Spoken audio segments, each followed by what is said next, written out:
Well, Jack, we're back with another one. Another great story. Another great story indeed. This is a very special car. It's a Hudson, obviously. Let's start off with why the Hudson. Let's start there with you. I went down to LaVine Restoration. You guys were either cleaning or doing some work on it, and then you told me that guy was looking to sell it.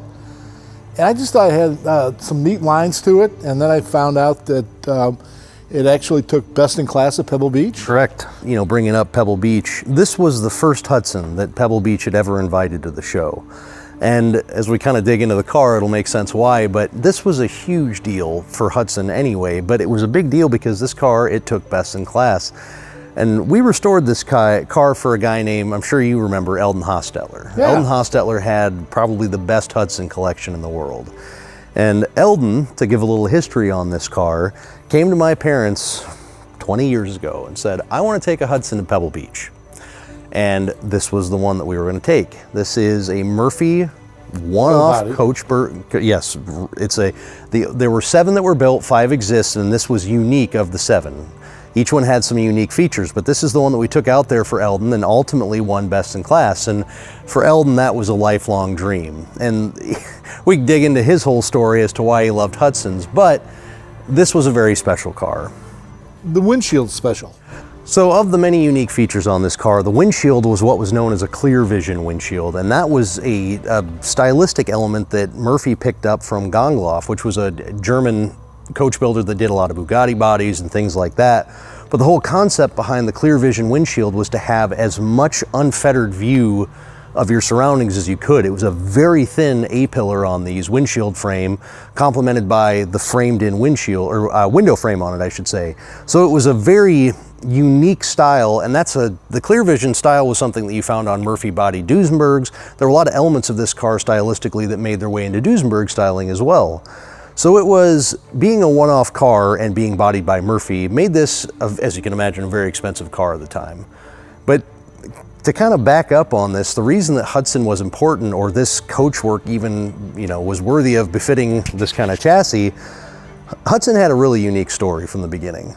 Hudson actually wasn't anyone involved with the company other than the original financier. So Joseph L. Hudson, who was basically a department store magnate, was the one that did the primary financing for Hudson. And from there, it was actually a bunch of ex-RE Oldsmobile engineers that started Hudson.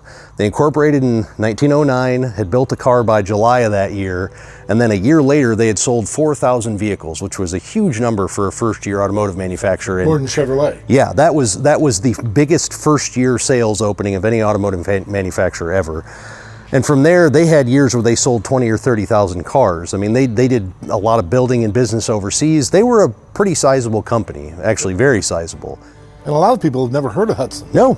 Well, again, Hudson merged with Nash, formed American Motor Corporation, and then the name kind of faded off into obscurity from that. But Hudson actually had a very important run in the 20s where they built what was called the Super 6.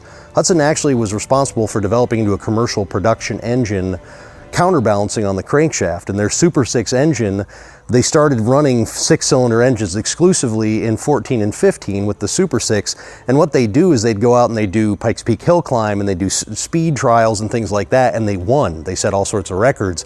So every time, it was the classic scenario, even in that point in time, if you win on Sunday, they sell on Monday. Yep. Well, that's what Hudson did. So Hudson did manufacture some really great cars that were just a value for money at that point in time, but they also serviced some of the higher end market as well.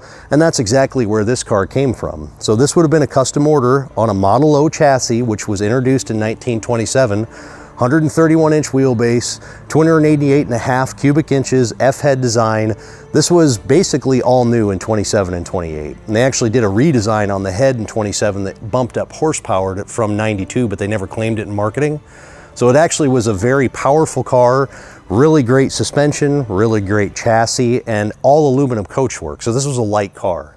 So one of the things that I found unique on this car is if you look at the hood, most cars right here are hinged, so you raise up one side or the other. Exactly. And there's no hinge on this. This entire top right here is all one piece. So if you need to do any engine work, you got to take the whole piece off. Sure.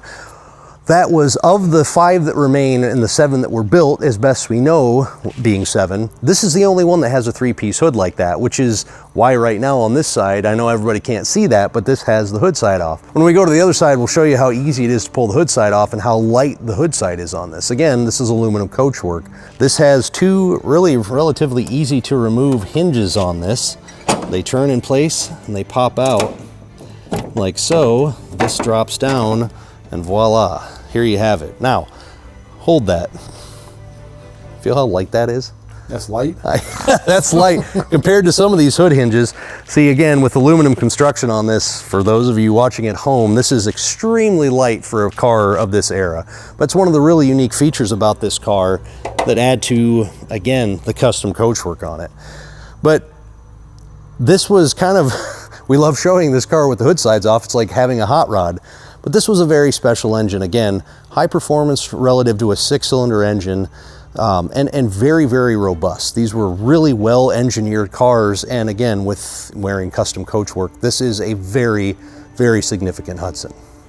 Realistically, Jack, some of the other unique features on this car are, this has pilot rays on it, which were tied into the pitman arm, so the pilot ray headlights actually turn with the wheels on this, which is the headlights weren't anything, it was innovative. They weren't anything to write home about as far as the amount of candlelight power that these headlights put out, so any extra lighting was great, especially when you're turning. Biplane bumpers, nickel bright work all over this thing.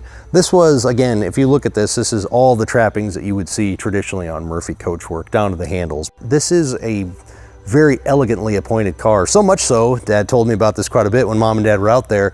The judges were shocked that this was a Hudson because the appointments on this are incredible. The nickel belt molding is beautiful, the clear vision headlights. This was a very elegantly designed car, especially for something that was in the 20s. That, you know, you didn't really start getting into more flamboyant designs until the early 30s and things like that. So this was really an elegant car of the classic era for Hudson and for any of the manufacturers. So the running boards, it's, I'll call it perforated, but you'd have mud on your shoes and you rub your foot on that. Yep. And you get as much mud off as possible. Exactly. When it would dry and granulate, just fall in between the perforations. Exactly. Like kind of like what's on a Minerva. Exactly.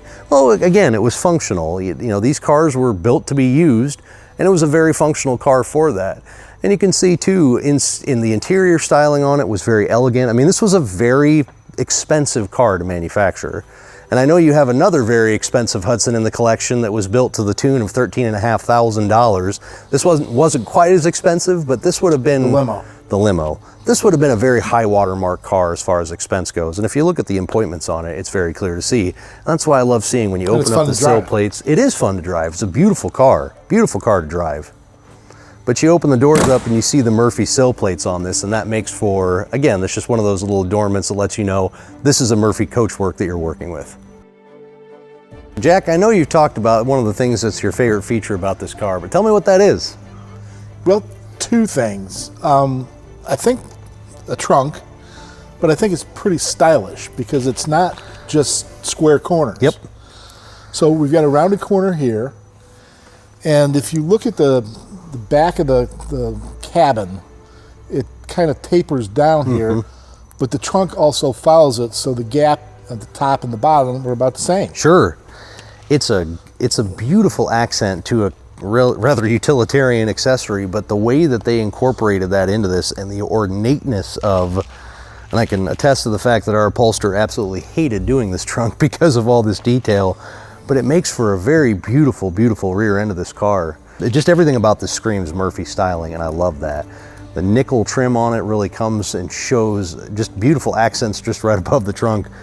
The visual, you can still get another trunk on here. Yeah, that's the thing, is you could, since this was a 4-door convertible sedan, you were expected to take 4 people with you. Well, I know that we've traveled together, and I know that you and I would take up more than just this trunk.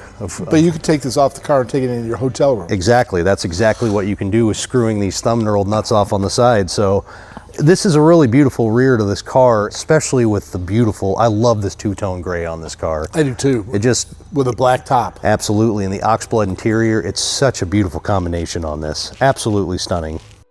Well, Jack, I know amongst your many interests of classic cars, you like cars that win. This is car's won some awards. This has won some awards. But another really important thing that this car did for the collector car and classic car hobby is this was the first Hudson that was allowed to be on the Classic Car Club of America full classic list. And Eldon Hostetler was a huge part of that. He championed this car, wrote letters. We have all the correspondence of that process when it was being allowed to be in that list for the Model O chassis. So again, this was a really significant car for that, but it was a CCCA 100-point car. This has taken awards at Boca Raton. It took a best in class there. It's been Amelia Island, took a class award there. It's gone to a lot of shows over the years, and it's always been very successful. And again, It wins when it shows up. it does tend to win when it shows up. And again, look at it. It makes sense why. But it's a really, again, this is a really special and unique car in the history of Hudson, and it's just a beautiful collector car. But as always, Jack, I really appreciate you taking the time here to talk over another car with us, and thank you for share it with everybody else. And sharing it with everybody else, and thank you for keeping a car that's one of our restorations in your collection forever. So thanks again, man. Thank you.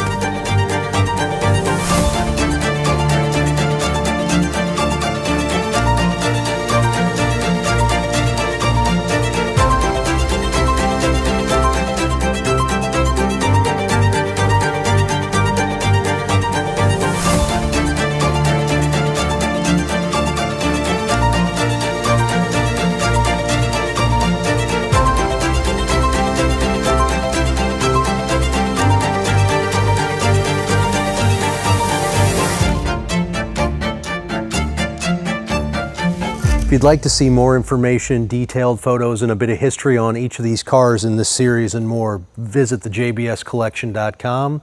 Check us out on Instagram and on Facebook.